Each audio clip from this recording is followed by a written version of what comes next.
Yes, now we've got another episode of the Flaeva Show here, and we are joined by one of Nick's really fantastic, awesome, what a great dude. I just had the pleasure of meeting him before. Simon, mate, it's a pleasure to have you.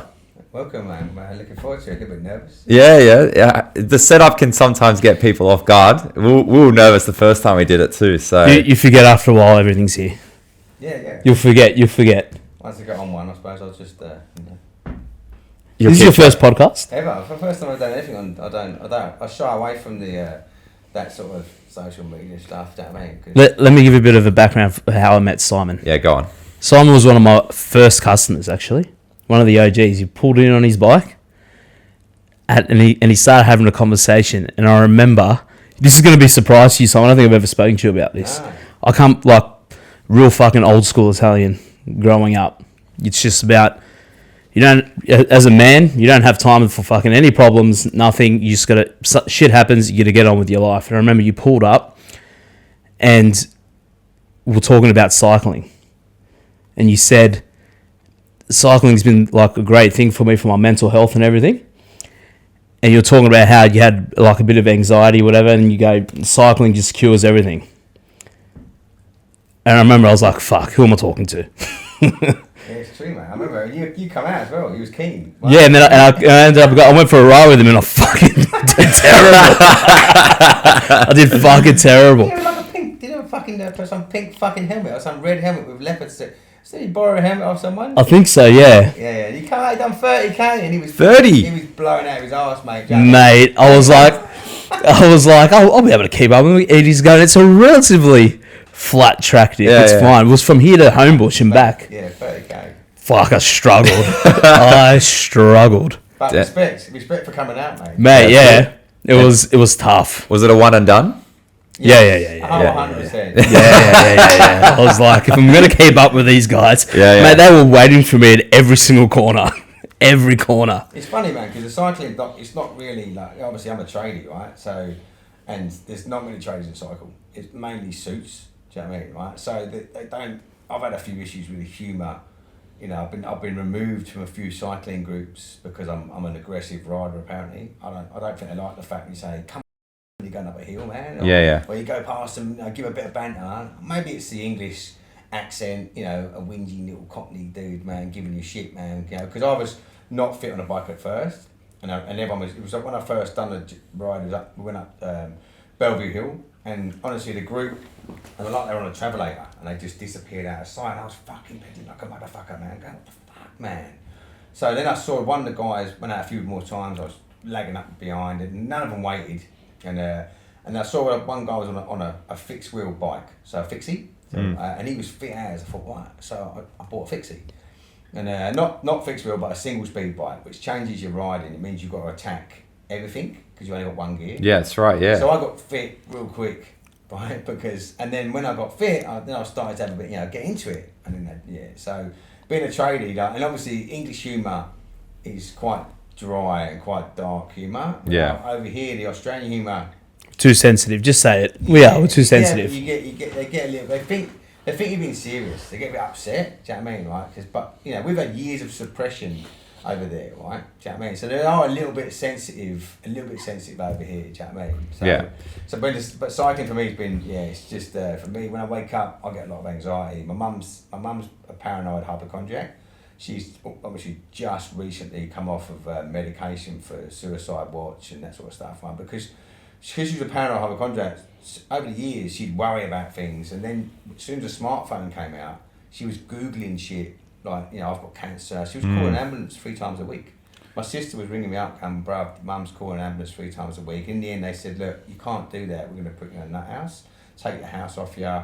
So I went home to see her with the family, and I went in and I said to mum, what's going on? She said, she's like an Essex council estate, and she said to me, Nogs are trying to kill me. And I said, Mum, you can't say Nogs anymore. They're African care workers, and the only reason they're there is because you've got to take your pills because you're calling ambulances 3 times a week. You can't do that. Just take the happy pills. Do you know what I mean?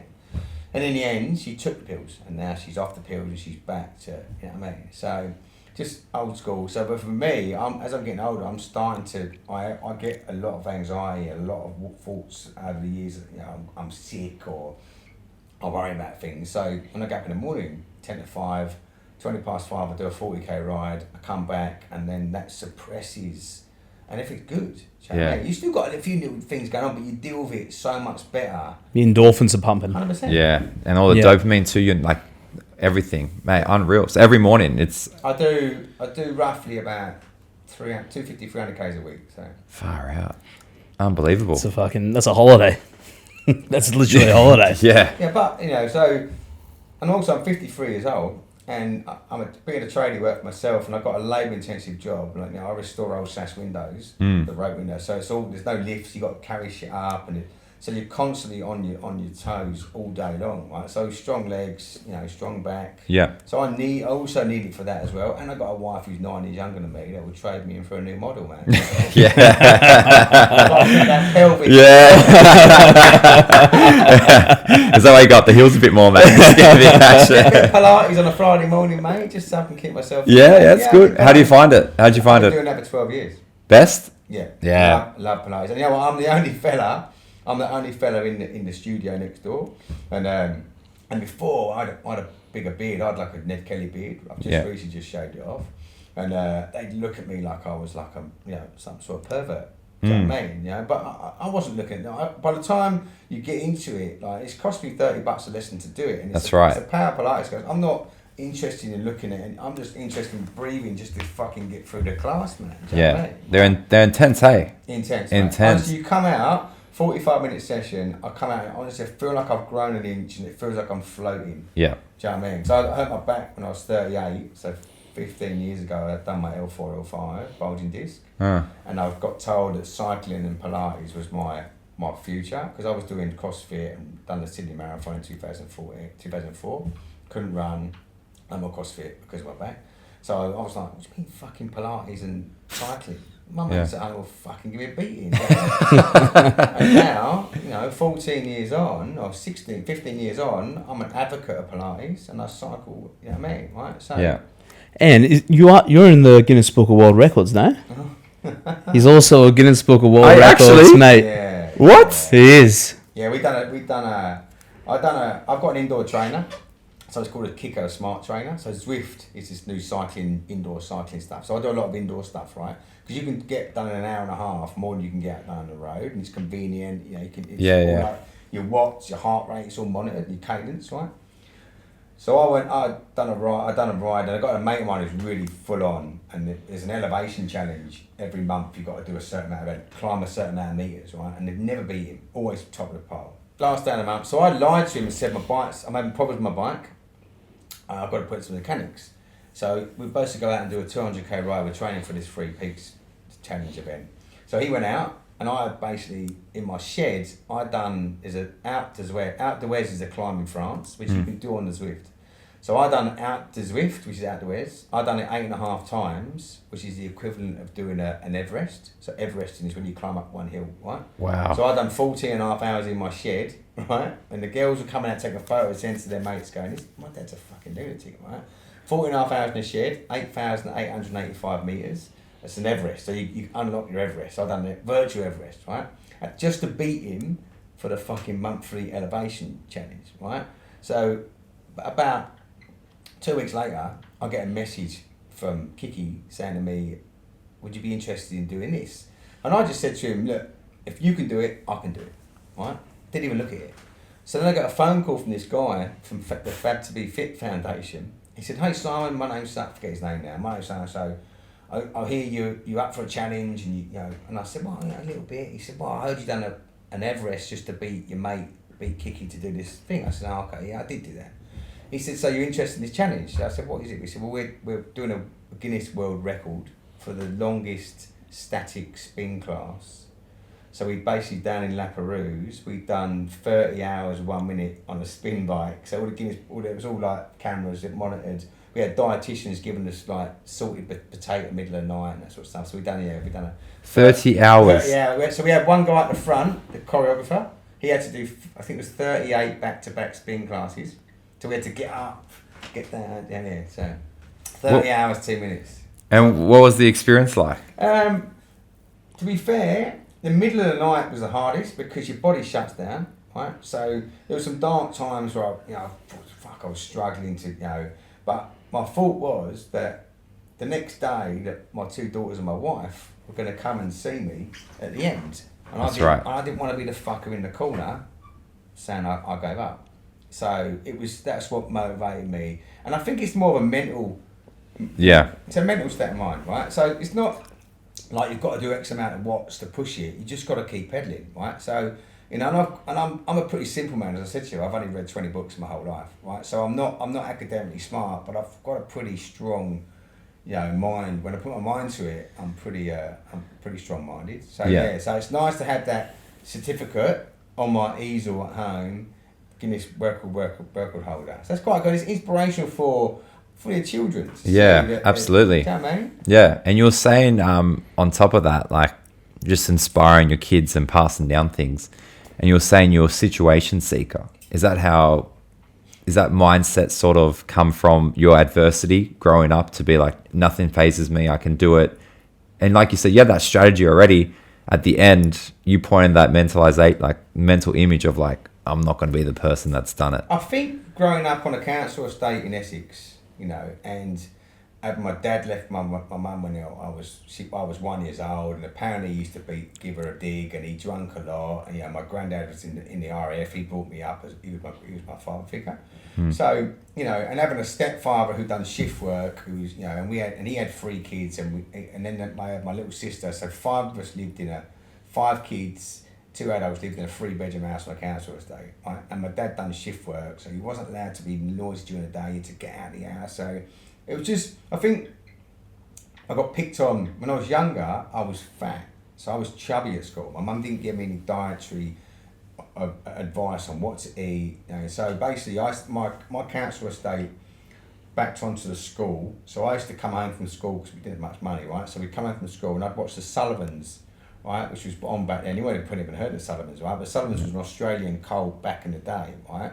So I'd come back and I'd sit down and my mum would come in, wait on me hand and foot, and I'd have 2 slices of toast with butter, peanut butter, cream cheese, baked beans and salad cream, right? This is every day for 5 years. Then I'd have a cup of tea brought in, I'd have a full packet of biscuits. I'd be dunking how many biscuits I could dunk in the thing every day for 5 years, right? So I was chubby.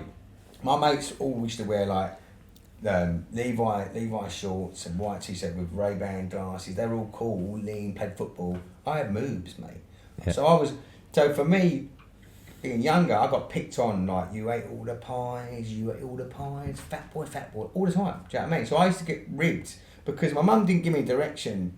So what I'm trying to do now is when I get older, to give my girls direction, what I didn't get given, we had to learn ourselves. Yeah. Do you know what I mean? You get picked on every fucking day, do you know what I mean, for being fat, and then you get home and your stepdads didn't come to any of my rugby or whatever I played, didn't come. So I think it makes you a harder person growing up. Do you know what I mean? Yeah. So coming over here as a backpacker, and then realising that this country's a holiday camp, right? It's a holiday camp. Do you know what I mean? Right? You got New South Wales, England fits into 5 times. There's 60 million people in England. You can fit that into New South Wales 5 times. So the opportunity is here. Really? 100%, mate. You can fit England into New South Wales 5 times, and there's 60 million people in England. Fuck. So that's just sells Far it. out. Do you know what I mean? So I've always been looking to, like, I lived in Harlow, and then I left Harlow, got an apprenticeship in Tottenham, and then I left to Tottenham, moved to Enfield. I was always looking for something I got Enfield's all right, met a bird, lived there. Wasn't happy, went into the club scene. My mate was a head doorman, so was up in the clubs, and he was doing all sorts of shit, man, up there. And then I sort of met another girl. It was always with girls. I always meet a girl, move to Surrey, meet a girl, move to here, meet a girl, you know what I mean? So yeah, right. But I forgot where I was going now. No, that's right. You were moving through certain parts of your life, and then just through that hard upbringing, just making yourself, giving your girls direction now. Yeah. So now I look at that. So then I met Colleen, and then coming out here, because in the 90s for me, in 1990 was when so it went from sort of the late 80s was football hooliganism. in England, right? Which I used to go to football, but I didn't get involved with a fight. I'm not a fighter, right? So I used to go to the game. Can I ask the question with that, like with the hooliganism going wrong, was it easy to avoid or was it pretty prominent? Like, was it always around? You could avoid it. It was always going on in certain places. Yeah. The only danger was travelling to and from the game with colours on. Because if you caught on a tube with another mob, and it might not be who you're playing, it could be Chelsea, it could be, could be Tottenham, it could be West Ham, then you got a chance. Any different colour. You got a chance of getting a beating, do you know what I mean? You have got a chance, right? There's Really? always a chance. Well, I never got it. Yeah. So, What was it called? You told me about it. The Smile. the Chelsea Smile. Chelsea Smile, they put your card. They lay on the floor and they get a razor blade, apparently, and they slit you there and they kick you in the nuts. And you do. Oh, man. And the Millwall brick is because back then you couldn't get weapons in your search, right? So the Millwall brick was they get a newspaper and they fold the newspaper into that length and then they fold it over, so it's like that. So that bit there, and they fucking do like it's called the Millwall brick. So there's loads of, but I didn't get up. But then in the 90s, ecstasy come in, right? So everything changed, right? So there's a film called Rise of the Foot Soldier, which is you should watch. It's Rise, I'm gonna look it up quickly. Rise of the Foot Soldier, right? Which gone from, and he was part of the ICF, which is West Ham, and then he went from there into running clubs and fighting to actually running club with two. He said they'd gone from 2,000 people in a club. Everyone's on pills. Everyone's massaging each other's girl. My girlfriend's massaging someone else. They're massage, and it was so all for the 1990 when pills first come out to 1996. It was fucking great. Do you know what I mean? But then cocaine kicked in, and then it was basically cocaine used to be a rich man's drug in the late 80s, early 90s. But then as it went on, everyone was on it, and cocaine's the devil. Do you know what I mean? So when I got on it, and I was moving bits, because when I left school in '87, it was Maggie's Millions, right? So Maggie Thatcher got rid of all the unions, Arthur Scargill, all that whopping stuff. So so we come out and there was no representation. You didn't get any overtime. My boss, if I do overtime, my boss would flip you for it. Right? So it wasn't time and a half, you go flip you for it, right? You didn't have to, but Yeah.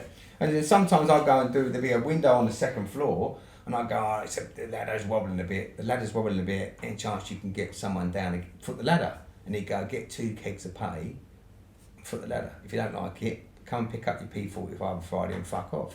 That's what you should say to you. Wow. Right, that's how it was.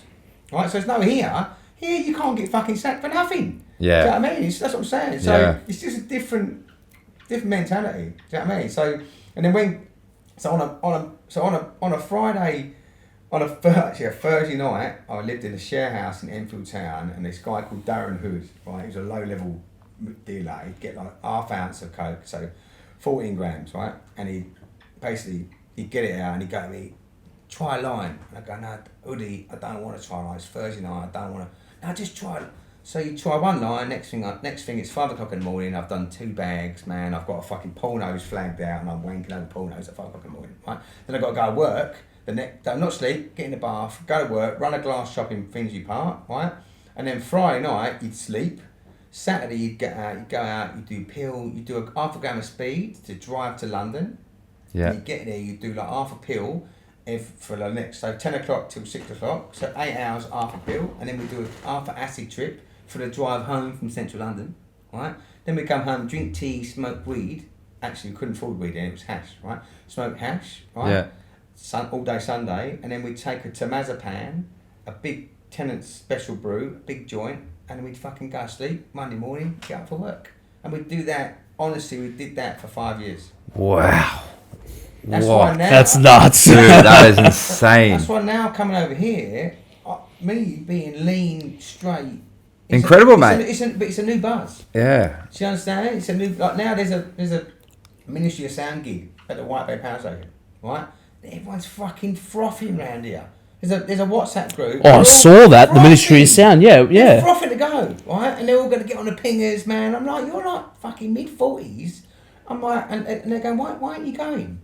Okay, boys, I don't have chemicals to kill a fucking elephant in the 90s, mate. I don't need to. I don't want to. Do you know what I mean? I'd rather come home and have a few beers at Welcome, get up and go for a 150k ride.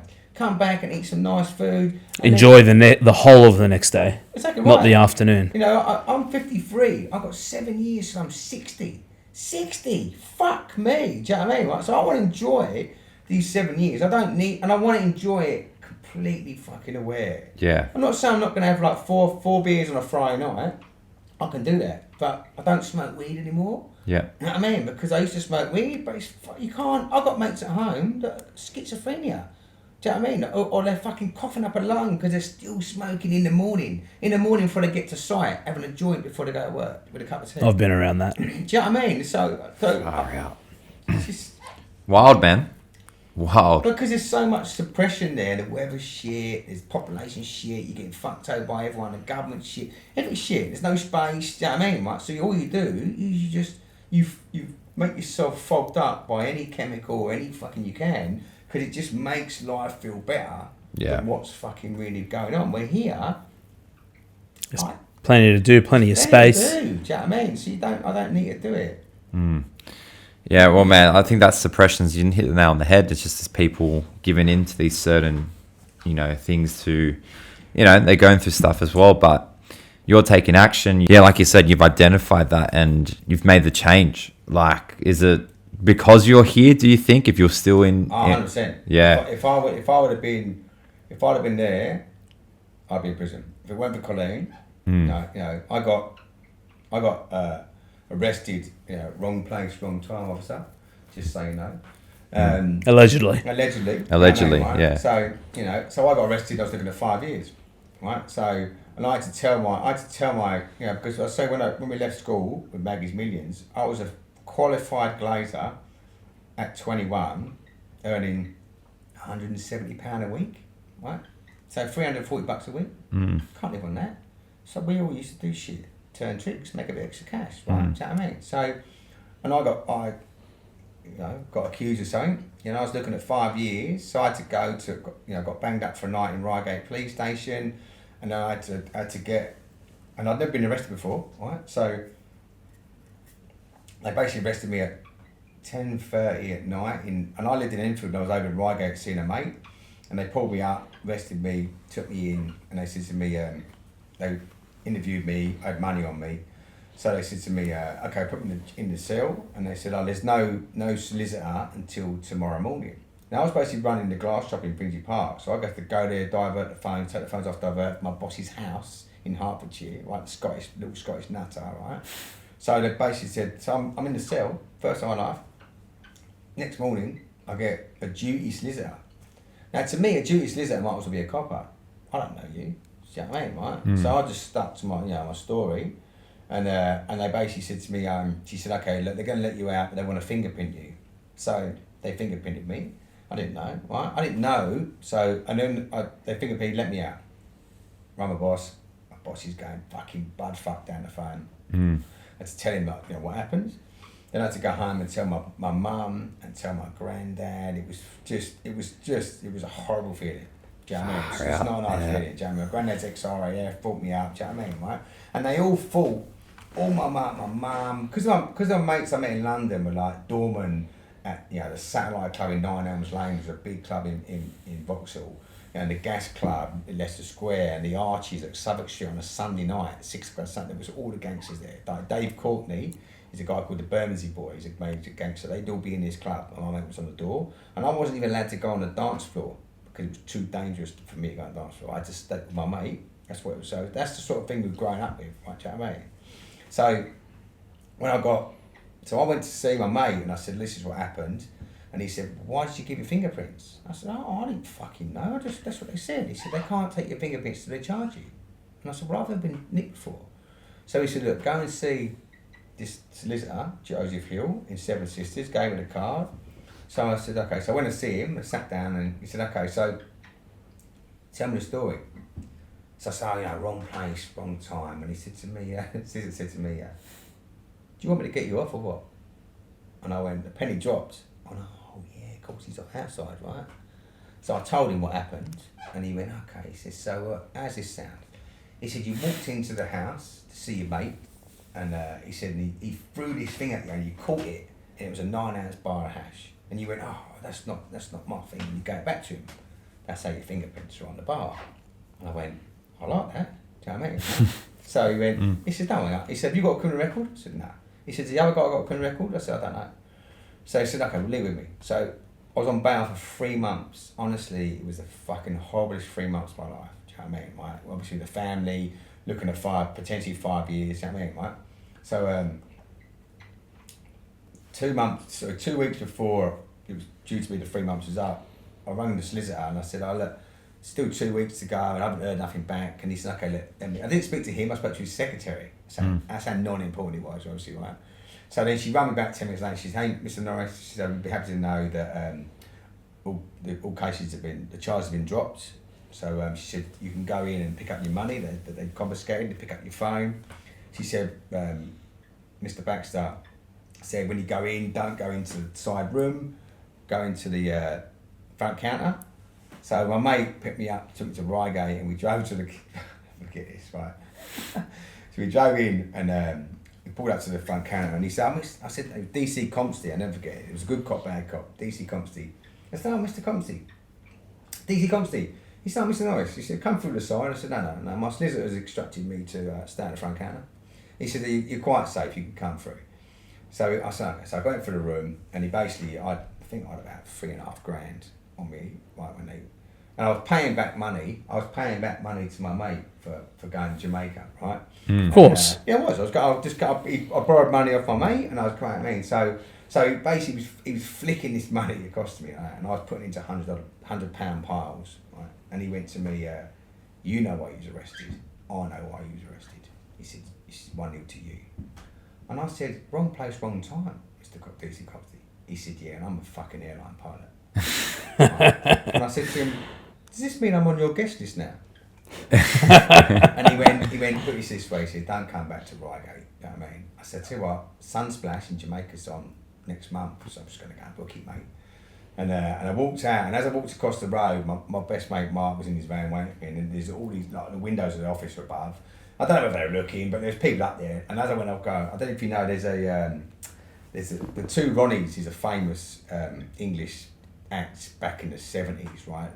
Ronnie Corbett, Ronnie Barker, and I think it's Ronnie Corbett, Ronnie Barker.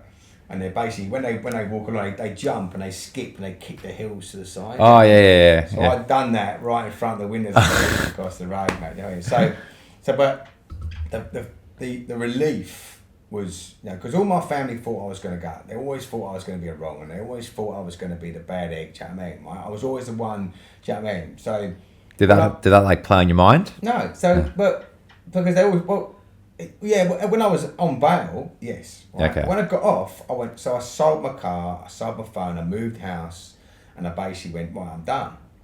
And that's when I met Colleen in Hertfordshire, right? And then but the problem was I wasn't involved in that area, but I still had the habit. Do you know what I mean? And we moved to Hertfordshire, and they're still there, right? So you're still doing it, and she doesn't like none of that, right? So I was still doing gear, and then she went, okay, well look, I can take you out of London, but I can't take London out of you, right? So that's why she went, right, we're going backpacking to Australia. So come out here 22 years ago, and 22 years on, you know, like my wife's family call her the Queen. You know what I mean? Because, you know, what we've done here in 22 years, you couldn't do that in a lifetime in the UK. Wow. Just by working and taking opportunities. Do you know what I mean? Right? So I stay humble because, you know, my accountant every year says to me, he said, you've got a really, doesn't say tidy, I forget the word now, but he says like, you've got I've got a really good business, as in low material costs, but it's high labour. So it's high labour costs. So I've got to stay fit to earn money. But every efficient business, you've got a very efficient business, right? So I had an old guy that got me into the SaaS business in Annandale, Daryl Kirk, his name was, right? And he said to me, he said, you make it look easy running a business. He said, it's not easy running a business. He said, you've got to deal with clients, you've got to know their jobs, you've got to know how long jobs take, you've got to collect money, you've got to be a debt collector, you've got to be everything, right? He said, and you make it look easy, right? No, I don't try and I try. Sometimes I sit back and go, yeah, maybe I am fucking good, right? But I block that out because you can't start thinking that, Let's stay humble. You got to go. You know what? It can change in a minute. So I just move forward, and just stay humble. Do you know what I mean? Yeah, that's right. And your quality will drop then if you start thinking, I'm good. You start relaxing. And my company's called Schmick, right? Because I got told I'd do a Schmick job when I first came over. So I called my company Schmick Glass and Window Repair. So I set the bar. Yeah. You can't really call yourself Schmick if you don't do a Schmick job. That's it. Do you know what I mean? 100%. Far out. Mate, that's wild, man. So with Colleen, you met her, then backpacked in Australia. Where'd you start? So I took her to, for her 20, so I met her, she was 18, I was 27 when I met her, right? So I just come off the back of look at 3 months and the back of a heavy, 7 years of partying, right? And then her mum and dad obviously weren't overly impressed. I mean, I had like curtains, man, I was smoking a big L skin with a fucking Ford Orion, do you know what I mean? Yeah. So I took her to, so for her, we had a tumultuous, from 18 to 20 was quite tumultuous because of her age gap and the way I am. I'm a bit of a power drinker, so I won't drink like, 4% beers. It's a fucking waste of money, right? I used to think like this. Why spend your money on 4% beers and drink 8 of them when I can drink 4 fucking 8% beers and get wankered much quicker? Do you know what I mean? That's how I used to think. But I used to black out mobile. So I'd drink and it gets to sort of 10 o'clock and then I wouldn't remember nothing from 10 o'clock till 1 o'clock, but I'd still be mobile. So I'd wake up the next morning and Colleen would say to me, he wanted to kill you, she'll never talk to you again. But I wasn't abusive, but say someone had like a boy, a spot on them, I'd hone in on that. Do you know what I mean? I'd pick on something, and if someone loved... And you wouldn't remember a thing? Nothing. Wow. Nothing. 8% beers. Sometimes I wake up in a bush, man, covered in kebab and all that, man, like fucking 4 o'clock in the morning and go, what the fuck happened? Do you know what I mean, right? So that 2 years, she had to sort of squeeze that out of me. So for her 21st birthday, I took her to New York for 5 days for her 21st birthday. And we had dinner at Windows on the World, we had that helicopter trip around Manhattan. And then, so basically I took her to Dominican Republic, Barcelona and New York three times in a year, 3 places in a year, right? Wow. On a glaze of salary, right? So, obviously, she's realised that you can't do it on a glaze of salary. Found out, like, the real reason. Right. And she went, that's when she went, right, we're out of here. You know what I mean? So we basically were supposed to go to Bali, Java, Sumatra, Singapore, Kuala Lumpur Jungle Train, Thailand, Cambodia, Vietnam, Australia, New Zealand, Canada, and then back home. So in the January 11th was her birthday. She had Windows on the World, a dinner at Windows on the World, jacket at the table. The September it got blown up. So we was in there on the January at Windows on the World, having dinner overlooking Manhattan. Oh, shit! January, and the September, that's when it blew it up, right? So there was no unnecessary travel. They said don't go to any Muslim countries. You know what I mean? So we basically had to completely cut everything off. And we flew straight into Thailand, which probably wasn't the best of ideas. So we done 2 months in Thailand with a bucket. We done the buckets in Thailand. The Samsung buckets. What are they? Yeah. They're dangerous, man. Samsung. So Samsung they call it a Thai whiskey. I think it's a rum. So Thai whiskey Samsung buckets or Thai buckets. So it's basically the concentrated Red Bull. Oh yeah, they're here. Yeah, they're fucking lethal. Yeah, right. Lethal. So you have a quarter bottle of this Thai whiskey, which I think is rum actually. These little bottles of Red Bull, which are not fizzy, they're like a concentrated Red Bull. Oh, like the energy shots. Yeah. Yeah. And then a bottle of Coke. And it says here, can of cola, a bottle of Thai Red Bull, and like you said, Sangsum. They are Sangsum. They are literally, like, you drink 4 of those and you black out. There's dudes that die on motorbikes and crash and it's fucking lethal. Yeah, but, right. So we had 2 months out there. Deary me. Brilliant. It was brilliant. It was the best 2 months of my life. We lived on £20 a day. Right, this is 1998. Right, so to 1998, £20 a day. That was accommodation, motorbike, weed, food, everything. Do you know what I mean? Right, and you just stayed in Koh Samui, Koh Tao. We stayed in Koh Chang. Went up to Lock Brewery, done the Golden Triangle. It was brilliant. Right, and then we come through Vietnam, come through Cambodia, done Angkor Wat, then we got by the time we got to Vietnam, Colleen she finished me. She's undone. I don't want to be with you anymore. Right, so she just said enough, right? Because it's lawless out there. Do you know what I mean? So I was like the Pac-Man, man. You know what I mean, right? Yeah. So basically, we got to Vietnam, and she went, I'm done. And I said, well, look, you can't leave me. I told your mum that we have to stay together through Southeast Asia because I've got the passports.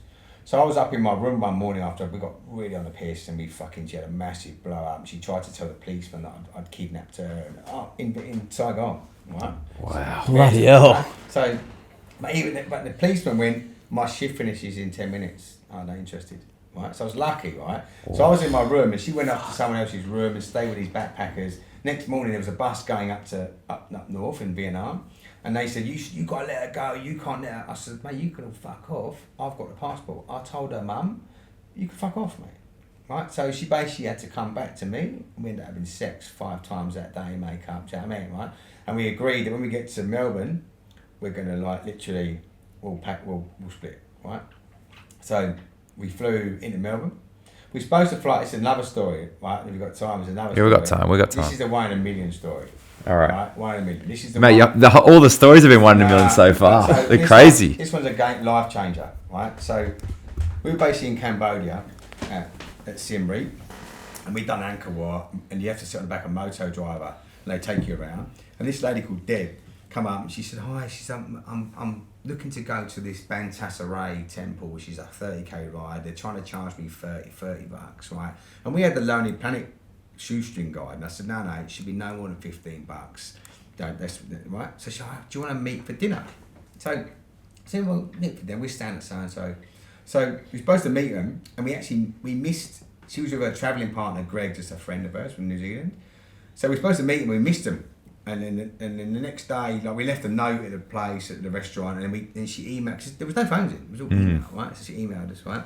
So we met them, and she said, I live in Melbourne. What you been up to? So we told her. So she said, so what are you doing? I said, well, we're going to Sydney. She said, well, why don't you come to Melbourne? I said, well, what do you think about Melbourne? Sydney, everyone goes to Sydney, right? She said, well, Melbourne's like a chilled out version of London. You'll love it. Why don't you come and stay with me? So I said to Colleen, well, that's what travelling's all about, right? So we changed our flights. This is before we were fighting, right? So when we changed our flights, flew into Melbourne, thought we'd go and see Deb anyway, we messaged her, went to her house in Chapel Street, Windsor, stayed there. Then we actually went in and she said, what do you want? I said, I just want a hot bath, man. We've been literally living on cold showers, pooing in a hole, do you know what I mean? Like living in huts, right? So I had a shower and she said, look, my partner, John, is going to come round and this is our first night in Melbourne, in Australia, right? My partner John. That's why I'm a glass heart. I'm a big believer in karma. Massive believer in karma, right? So this John's going to come round, going to pick us up. So take you out for dinner. So okay, cool. So bear in mind, I'm a power drinker and I get smashed pretty quickly, right? So I'm sitting there. This guy John comes in. He's 46 years old. I know that because I found that after. But he's 46. Comes in. And he's dressed in a nice pair of trousers, a nice jumper. He's got his silvery hair, Australian Irish. Really nice to talk to. He's chatting away, saying you're a pommy and all that sort of stuff. So I said, yeah. So he said, I'm going to go out for drinks. So as you walk out the door, there's a brand new 911 Porsche Carrera in the driveway, right, convertible, right. And I'm like, oh, he's obviously doing all right. This geezer, right. So we don't get in that because it's only really a 2-seater. So we jump in her car and we go around the corner to a bar called Borscht Vodka and Tears, right? So vodka bar, right? So sit down. As we walk in, the guy says, hey, Mr. Higgins. So I didn't think, he went, use your table? So I was like, oh. So we sat down, right? And so he said, so we sat down. He said, what do you want to drink, ladies? So they said, well, Colleen said, I have a glass of wine. And Colleen's always, she's the one that has to be tame because I'm the one that normally just loses it, you know what I mean, right? So yeah. She had a glass of wine and then John said to me, what do you want, Simon? I said, John, I said, look, I don't mind, mate. I said, just a beer would be nice, man, do you know what I mean? I said, nothing, so I said, just a beer. So we ordered 2 beers, we were drinking a beer. He said to me, what do you think of the beer, Simon? And I said, same old spiel. Yeah, it's 5%. meets my criteria. No, that 4% shit. I went on that old spiel about drinking, you know what I mean, right? Same thing as I always did, typical Essex, right? Yeah. And I said, yeah, it's a nice beer. He went, my brewery in Poland produced that beer. And I was like, hold on a minute. Now, I'm a big believer on it. I don't read, but I believe that you meet people for reasons, you know what I mean? Yeah. That's when I met you, you know what I mean? Just, I think, and that's why you keep these relationships, right? So Yeah. Okay, so I need to prolong this experience, right? So I need to fucking back off, you know, right? So he gets the vodka menu, and so he's ordering these shotting vodkas, sipping vodkas, cinnamon vodkas, and I'm fucking drinking water. Never drink water. I never drink water. It's fucking cheating, right? Yeah. So now I'm drinking fucking water, right? And he gets food, I'm holding to the food, man, right? And I'm like, fucking hell. So we finished the night, and I'm pissed, but I fucking remembered the whole night. I'm fucking really proud of myself. Do you know what I mean, right? Held conversation, wasn't a dick, didn't get opinionated, do you know what I mean, right? So we drive back to the house. Now, unbeknownst to me, Colleen's only had one glass of wine because she could see us on the vodkas and stuff, right? So we go back and Deb says to me, what do you want? Do you want a coffee, Simon? So I said, I'd love a long black. I think, fuck, the finish line's in sight. I fucking, do you know what I mean, right? So John goes to the fridge to what I think he's getting the milk for their coffee. So when he comes round, he's got a 2 litre bottle of blackcurrant absolute vodka from the fucking freezer. I'm fucked. I know I'm fucked. Right? Yeah. So he gets these 2 sherry glasses, and I thought, well, fuck it. If I'm going to go down, I'm going to go down swinging. So he sips it. I went, you Aussie poof. And I shot it. And he went, you pommy bastard. Like that, and he shot. So we're doing these vodkas, right? I don't know how long for, but I remember Colleen going to me, Looms, because my nickname's Looms, right? Looms. I think you should go to bed. And next thing I see, something goes over the top. And John says, you girls go have some fun, me and Simon are bonding, right? And Colleen's going, it's to the point now where when I'm going to black out, I get a flash of your face, I get a flash of that bottle, I get a flash of that computer, and I'm going to wake up somewhere. So I know, it becomes flashes, right? So all I get was Colleen going, get the camera. And I was like, what? She went, get the camera. So I go to the backpack and I'm rummaging around, fucking arsehole. I go to the front door, I remember getting a vision of the front door. As I get to the front door, I'm greeted with Colleen in a 911 Carrera convertible with the roof going back. Right, she's 21 and she backs off, right, and drives off into the thing. Right. Next thing I know, I wake up in a pink dressing gown between the bathroom and the Reiki room. She was into this Reiki. You heard of Reiki? Oh, it's some out there powder. Don't touch, man, but you can feel it. It's called Reiki. It's Reiki? Reiki, it's called Reiki. It's out there. Some fucking powder, fucking unknown, right? Anyways, it's a bit out there for me, right? Oh, Reiki? Reiki, is it a thing? Yeah, it's a thing. Yeah, it's a thing. Yeah, she had a table and everything, mate. Do you know what I mean, right? I didn't get involved. A power food. Is that on the Reiki is it's like a thing that you lay on a table and they don't touch you. It's called Reiki. Yeah, she had a table, like a proper like massage table.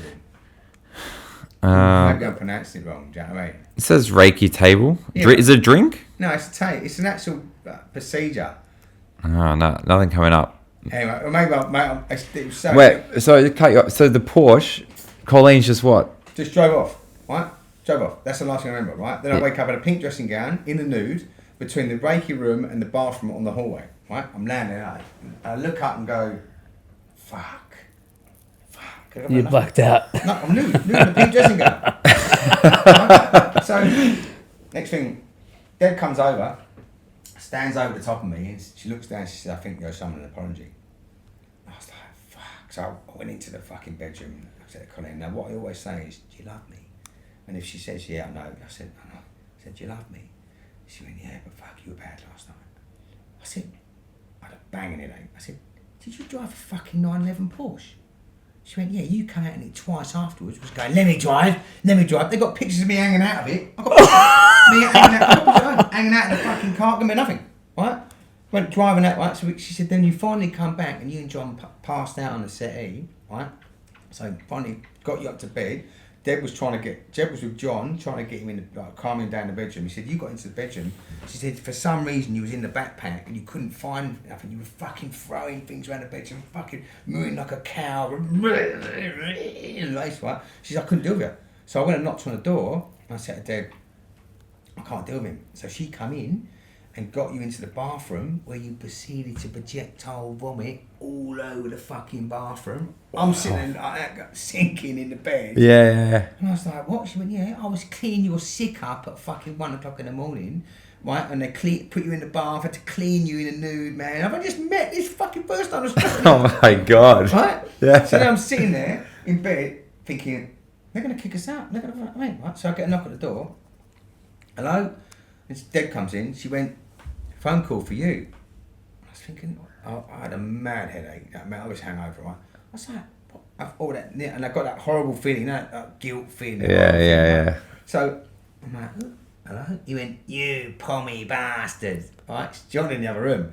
I'm supposed to be playing golf today, you pommy bastard. So then it ranks on, and then he goes away. She came in and said, look, John said that, she done usually, John said that we can take his car, take the Porsche, and if you want to use our address to get your ABN for your bank account and your tax file number.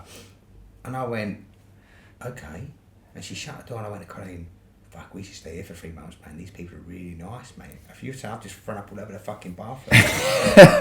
And they're letting me take their Porsche. So I had my first ride in a brand new Porsche, hungover, squeezed in the back. You know, there's the little seats at the back. And the 2 girls at the front, their hair all done, right?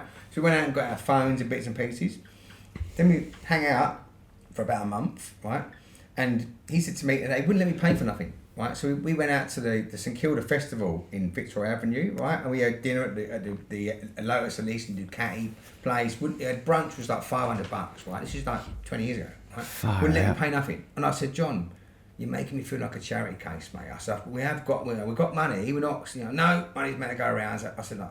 So it was my birthday in February. So they come round, they said, we're taking you out to a Cambodian restaurant to celebrate where I met you in Cambodia.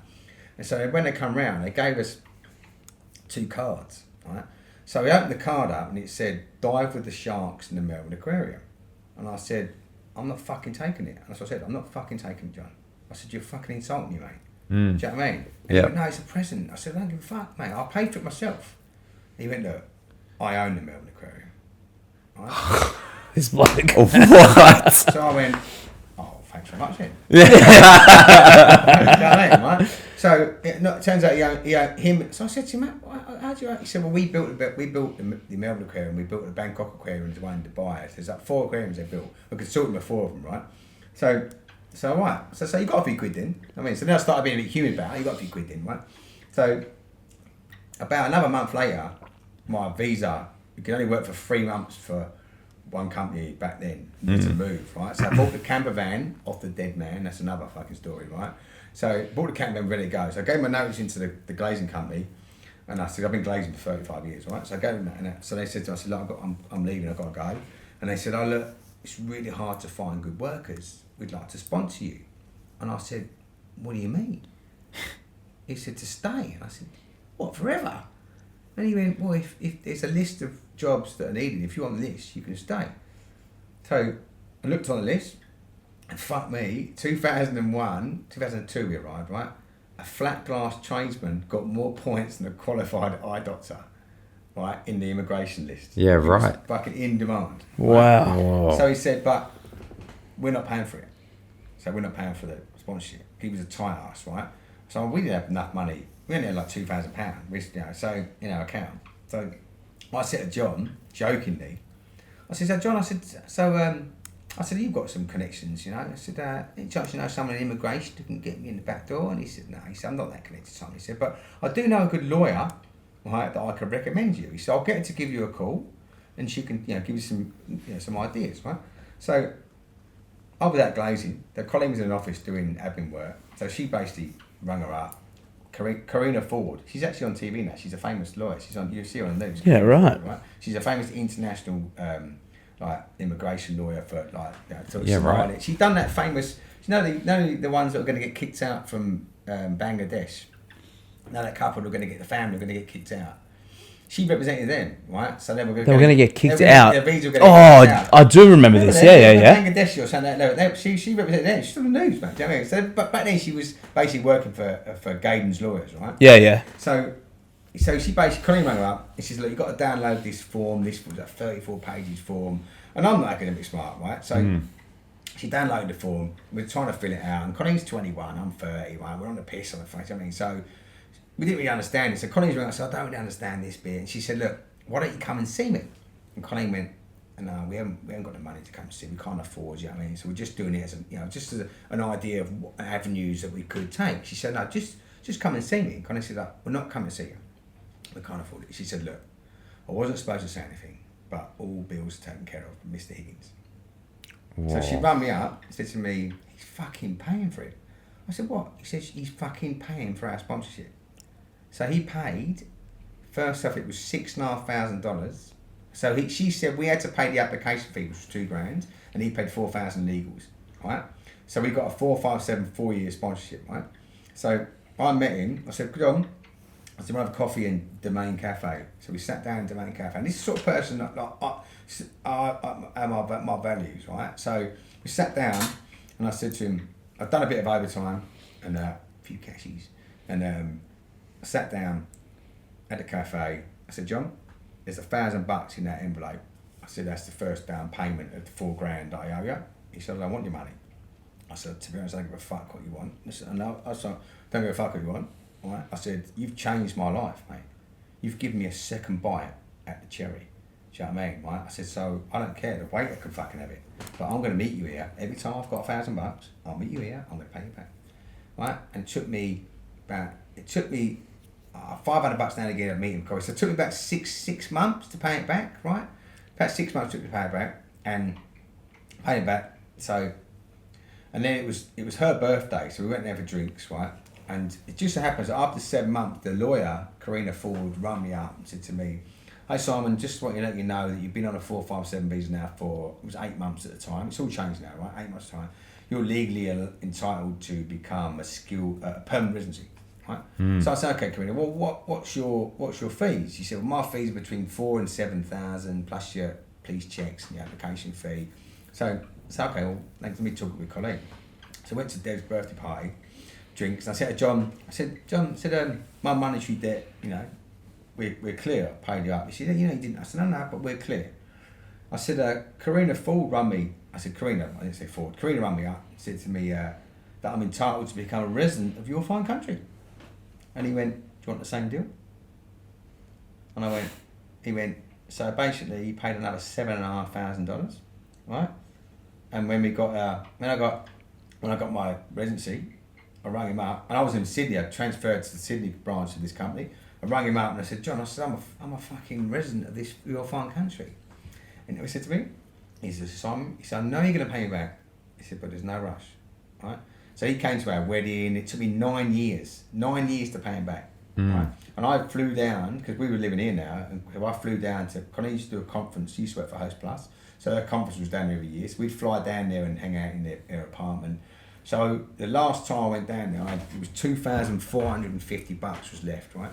And I flew down with Tyler, was 3 years old, right? Or 2 years old, because Hub wasn't born. So I flew down, went to the same cafe, sat down, right? And I'll never forget this, right? I sat down with Tyler, John come up, and I sat down, I said, John, there's $2,450 in that envelope. I said, my monetary debt to you is now complete. I said, but I can never repay favour that you've done for me. You know what he said to me? Good on you, mate. That was it. So that's from walking into a country. That's what I'm saying. Now, in the UK, you wouldn't even be in the same fucking pub as a man of that stature because of the class system. And that's the difference here. The difference is you can be as fucking common as you want, but if you've got the morals and the heart, you're willing to work, you'll get a fair go over here. Do you know what I mean? Sorry, I know that long-winded. No, that is interesting way to fucking look at it, mate. It's one of my favourite stories. Like, that's why it's the lucky country. It's fucking lucky for me. Yeah, bloody oath. No, mate. I knew you went to Melbourne. I didn't realise the steps that you'd gotten. Yeah. Just Man, that's wild, man. And is it because, you know, I'm the sort of person that if you dropped $100 out your back pocket, I'd pick that $100 up and give it back to you, because if I didn't, I'd lose $500 somewhere else. I truly believe that. Do you know what I mean, right? Yeah. And if I do something wrong on my window, if I do a window and it's wrong, I'll go. I've had people working for me. Like, I'm on my own now. I'm becoming intolerant to people. I just want to do my own thing now, right? I'm getting older and grumpy. Yeah. So, but I fix a window and it wouldn't work. The weights were big, and I take it all apart. And they go, "What are you doing?" It's only making a little noise. I said, "Nah, but I wouldn't do that job in my house." So I have to, because I've taken it all out. I might lose $200. I might lose 4 hours of my day. But I drive home, going, I'm fucking up. He knows he's done a schmick job. That's it. Do you know what I mean, right? How you do anything is how you do everything. That's right. That's the way. That's a good attitude, though. I wouldn't have that at my house. I'm not going to leave it at your house. And you got to leave me the money for it. Well, what about the fucking jerk sauce? How about that for a story? Mate, it was actually delicious. On a beach in Thailand. Yeah. And I met this guy, a white Jamaican guy, and he basically had a jerk chicken, and I ate in there for 2 weeks in a row, and it was like, the sauce was amazing, right? And after the 2 weeks, this is what happens to me, right? After the 2 weeks, he come out and he said to me, on a handwritten piece of paper, he gave me his grandmother's recipe. I went to him, what are you doing? What are you doing, Steve? He went, I've never given this to anyone. He said, I've got a feeling about you. He said, this is my livelihood. And he gave me the recipe. I haven't given it to anyone, right? He gave me the recipe, right? And I was like, he went, so basically I've always had it. It's a fucking amazing sauce. It's an amazing sauce, right? And people try to guess what it is, right? And in the end, I met a chef from Manchester, and we got that sauce from a blender into 25 Harris Farms. We called it Little Man Jerk was the sauce, right? And it basically was selling, but they buy it off us. It used to cost us $5 a bottle to make, but we had to do it ourselves because he's a chef. So we chopped up. I chopped up 80 kilos of shallots, man, right? And onions. It was in a kitchen in Ultimo. Big. Well, I gave you the stick blender, yeah. Blender, right? Big stick blender. And then we used to bottle it ourselves, right? And fucking get blisters by putting the things on, label it ourselves, right? Deliver it to Harris Farm. At a barcode, beep. So all that, right? And basically, they'd sell it for $10 a bottle. They'd buy it off us for $6. We'd make $1 a bottle. We'd make nothing, right? But it was my kids' faces when they walked into fucking Harris Farm and went, beep. That's my dad's sauce. Wow. Right? What the hell? Is it still out there? No, we pulled a pin because the only way you could do it is you've got to scale up, right? Yeah. So you've got the minimum. My mate said the minimum amount of bottles is 20,000 bottles for you to get it made. You've got to do sign a recipe of 20,000 bottles. That's $100,000 investment, and he just didn't have that. You know what I mean? I could have raised 50 grand, right? But he couldn't, right? He's got 3 kids under 5. It's doing really well now, but we basically went, it run its course, so it's parked. We could easily pick it up again, but you'd need an investor. You need someone to come in. That's an interesting thing about life. Like people say everyone looks at success differently. Some people say if I got a bit of money in the bank, if I got whatever car I wanted, that's success. I think success is based on what makes you happy. And 100%. Making your girls smile by seeing their dad's sauce in a Harris Farm. I used to love it. To me, that's fucking the peak of success. Yeah, we take Friday off work. We go to the markets at Flemington. We pick up all the produce, bags of onions. We end up getting the onions chopped, shallots, but in my van. So I'd empty my glazing van, load it up, man. Go and get the bottles, man. And it was a Friday, Saturday. It was a buzz. And you'd treat it like a job. You'd nail it. And on a Saturday night, you'd have it all back in the workshop in Mansfield Street, all boxed up with the labels on it. No labels on the bottles. You have to let the thing cool down because you've got to heat it up to 87 point something degrees. So it's all this different thing. So, but you had to have all that on the bottle, like all the actual the label stuff to work out all the stuff on the bottle. It was mental. Like all the macros and all the nutrients. Yeah. Work out all that, right? So and then you finish on a Saturday night, like 6 o'clock, right? And we've been to Welcome, having a beer, going, fuck, what a buzz. Yeah. Do you know what I mean? We weren't making no money. But it was a fucking buzz. I had my mate in Orange that was messaging me going, "There's no Little Man Jerks run out in the Harris Farm in Orange." So you go, and we bring up Bartesh or whatever his name is. Yeah. So there'd be people all over. Like, actually, all in New South Wales messaging me about our sauce. Right, what a feeling, I man. don't make no money, but it's not, for me, life's a journey. It's about experience. Do you know what I mean? Like, I honestly, I don't want to be rich. Because I think, I see what money does to people. Yeah. Money can buy you freedom. What you do with your freedom after determines who you are. That's right. That's what I think. Yeah, as long as you're, the thing I'm teaching our girls is like, we don't get into credit card debt, do you know what I mean? All that sort of stuff where like, the want versus the need. That's right. That's right. You can justify anything you want, right? I deserve to have a car. I'll go and buy a fucking, $80,000 Mercedes on tick and end up paying $120 for it over 5 years, right? So then you're down like, 40 grand, right? And then, so I just, where if you drive a humble car or drive a cool car, and then save your money, I know it's hard to do you know what I mean? But there's more important shit in the world than driving a nice car. Yeah. You know what I mean, right? When the time comes, you can get it. I'm 53 years old and now we've just bought a nice car. Yeah, there you go. You know what I mean? So there's other ways of, and we bought a house in Roselle in 2009 in the GFC, Aboriginal owned, deceased estate. Colleen put a foot through the floor when she picked up the keys. It was unlivable. Do you know what I mean? But we picked it up for $557,000. I had people shaking my hand in the street. We had a Tyler was 3 years old, or 18 months old, right?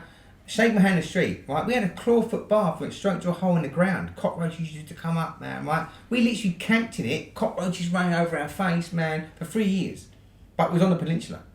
Do you know what I mean, right? And people were saying to me, "You're fucking mad. Why would you buy a house like that?" Now, do you know what I mean? Yeah. Now we've renovated it. Now we're living in a fucking affluent area where fucking fuckers push their dogs around in prams. I'm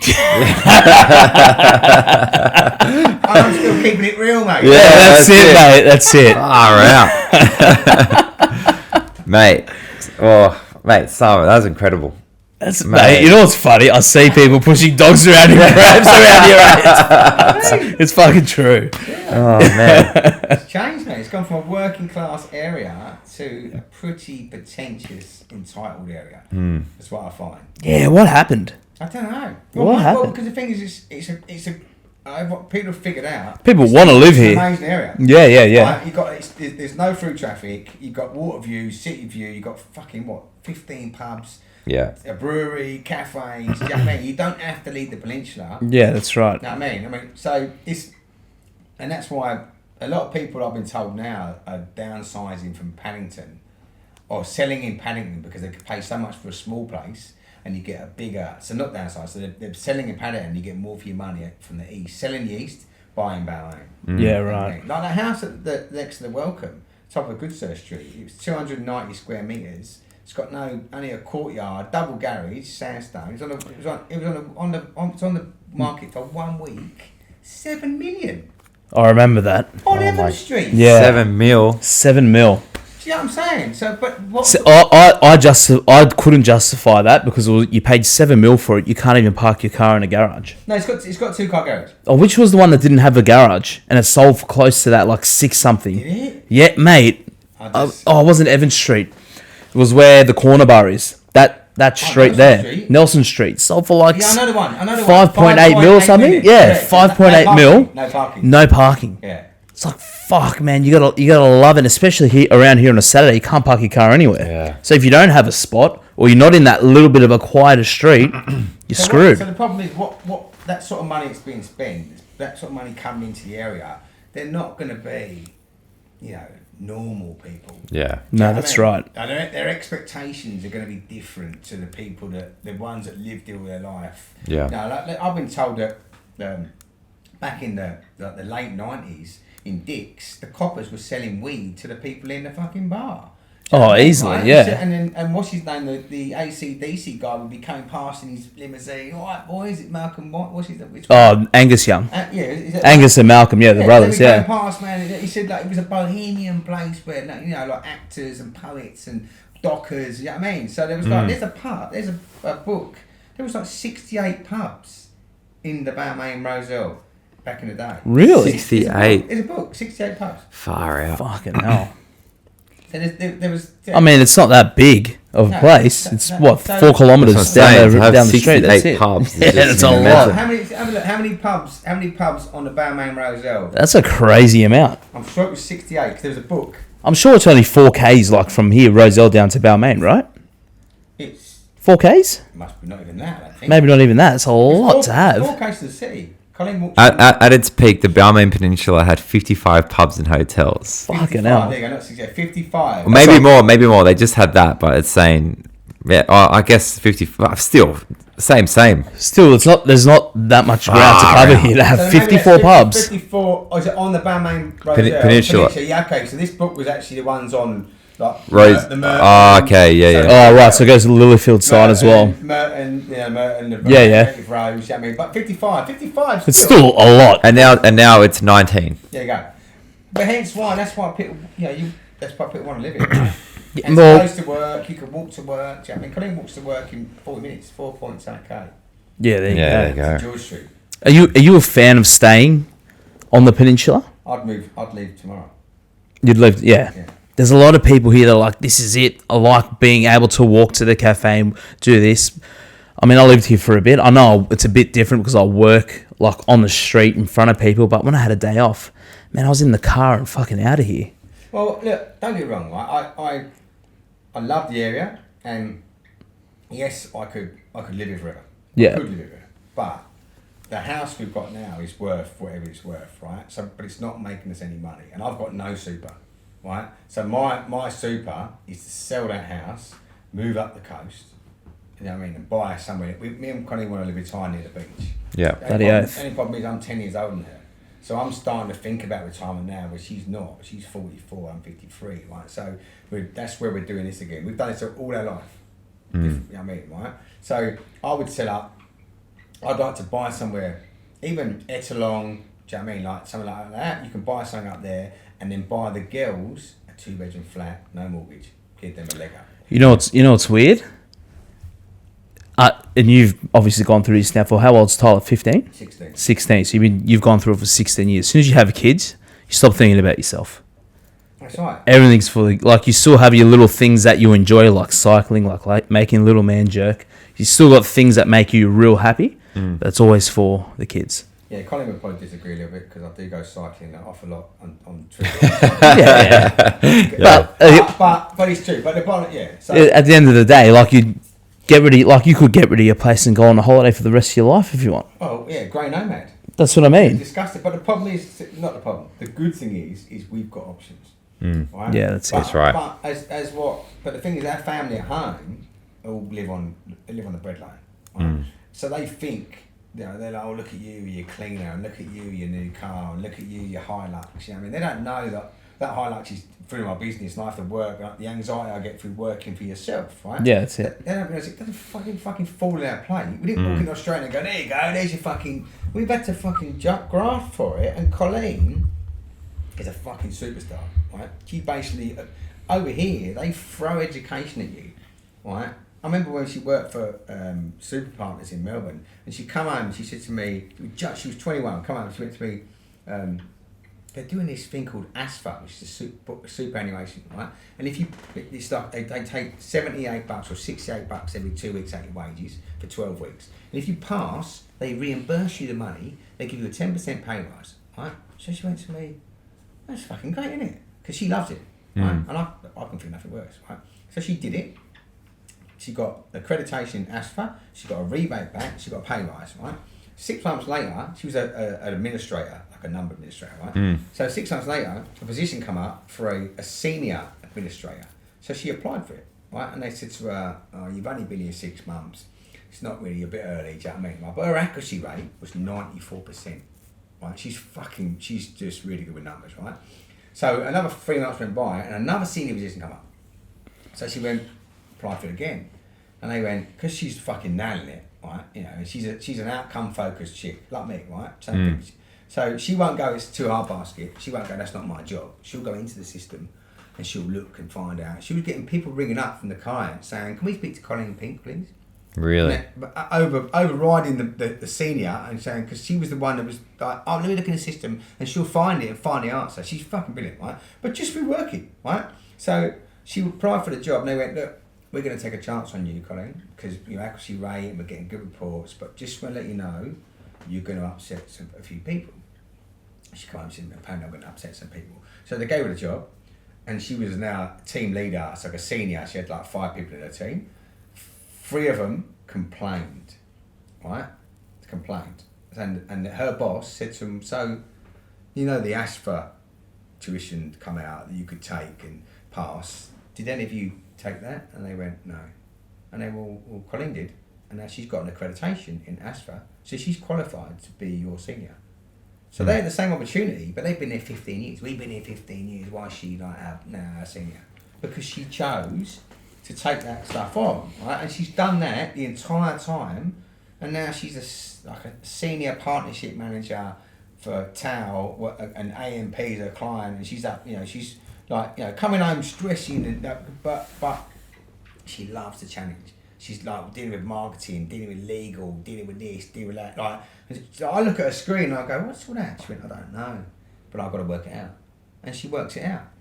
Do you know what I mean? So go get her. Yeah, do you know what I mean? Right. So, but I think because where we come from, because this is our this is the chance. We're not going to fucking sit on our roles and go. Yeah. We'll move forward as far as we can, and then I reckon I think then we'll. I'm not married to Balmain. I like it, but I could. It's not I wasn't born here, right? So yeah.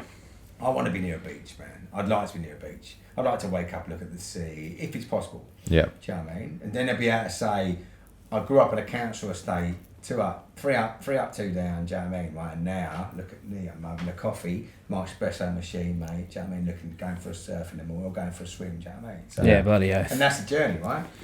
That's it, mate. Mate, it's inspiring. Getting out of the rush and the hustle and bustle. So, to end on it, Simon, I mean, your story in itself, you've got to pick it apart and understand what you've gone through. But if you had advice for anyone, say 18 in this current world, Stop fucking moaning. Stop moaning. Yeah, mate. Good on ya. Yeah, just stop fucking moaning, man. Do you know what I mean? Just get on with it.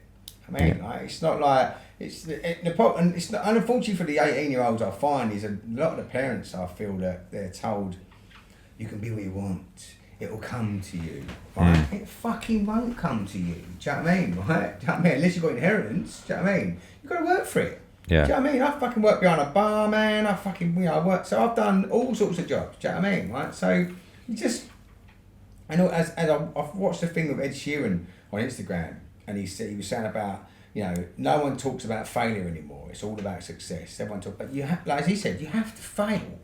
You've got to fail. You know what I mean? To succeed. Look at Michael Jordan, man. Like he said, he failed so many times. Yeah, that's right. Yeah. Do you know what I mean? Right? So, it's just how you get back up. Look, you're going to get knocked down every day of your life, right? There's always someone that's going to want to put you down. Look at the trolls on the social media. I actually look at all them comments, man. Sometimes I look at it for amusement, and it gives me anxiety when I read the first 4 or 5. Because it's just people out there that are just like keyboard warriors. That are just, do you know what I mean? So I say to my kids, we sit around a table every night and have dinner.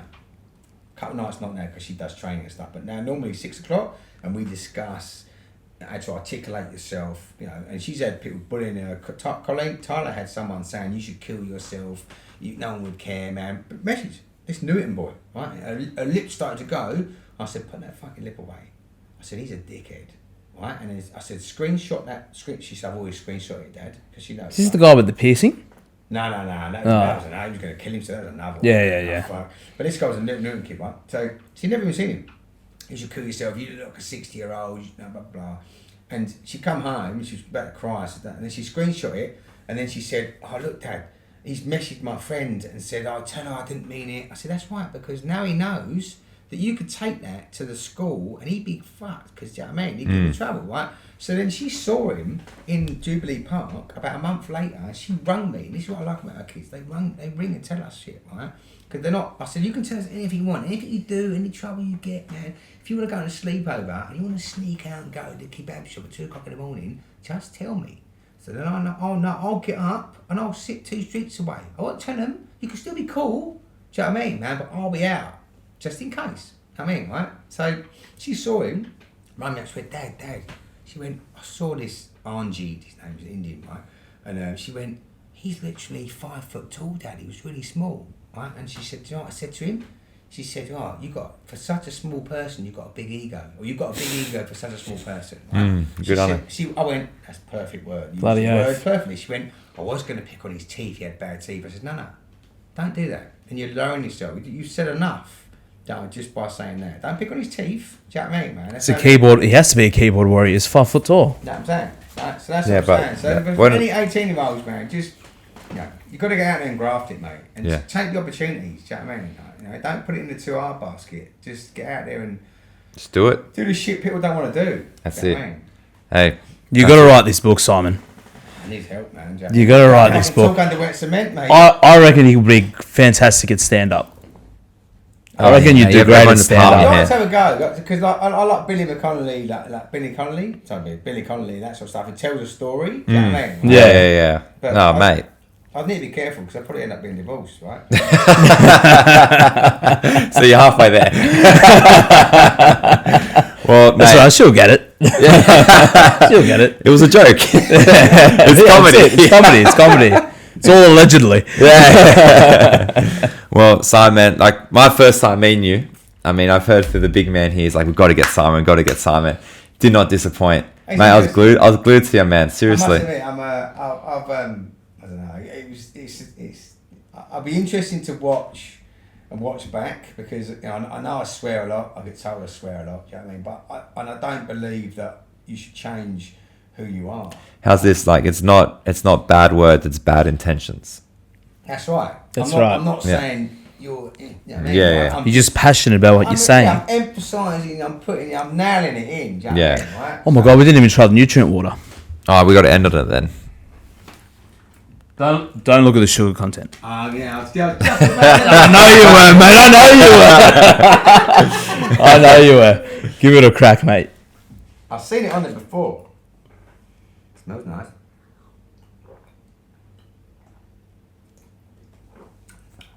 Now look at the sugar content. Anything tastes that nice, man. Do you know what I mean? It tastes that bloody good. If you see the thing is, if I've been out and done a 100k ride, Yeah, not too bad. Oh, you'd be sweet. or I'm on a trainer doing a 3-hour ride, I'll need that. Yeah. Do you know what I mean? Yeah. It's horses for courses. Do you know what I mean? You can use it when you need it. Do you know what I mean? It's not saying you can't have it. No, that's That's right. it. You just can't have it and eat it like a big bag of chips and do you know what I mean? Yeah, Like, that's what I do. and then cheers, mate. That's an experience. Yeah, that was Mate. good. Oh, sorry, James. That's right, mate. Give that one a crack. This is a different flavour. Really interesting to see the. There's a really nice blackberry goji one. It's like almost like a Ribena. So who's are these? We just get them every week for the show. We're trying to get sponsored by him.